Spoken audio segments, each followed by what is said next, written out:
In this video, I'm going to go over the anatomy of a crochet hook and also two methods of how to hold a crochet hook while crocheting. The head of the crochet hook is used to poke through stitches. The lip helps keep the yarn in the mouth while creating stitches. The throat and the mouth helps to hold the yarn that is being pulled through a stitch. The shaft of the crochet hook helps to hold the loops of yarn needed to create the stitch. And the shaft also determines the size of the stitch. The thumb rest is the area where the thumb would be placed while crocheting. Lastly, the handle will provide hand leverage while crocheting. And also, if you want to know what size the crochet hook is, all you have to do is look where the thumb grip is, and it will have a label of the size that the crochet hook is.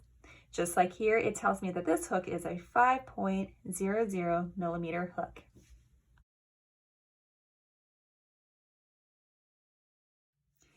The first method of holding a crochet hook is the pencil method. It is called the pencil method because you're going to hold the crochet hook like you would a pencil. So first I'm going to take my thumb and I'm going to place it into the thumb grip. And then I'm going to place my index finger here. And this is how I would hold the crochet hook if I were to hold it in doing the pencil method.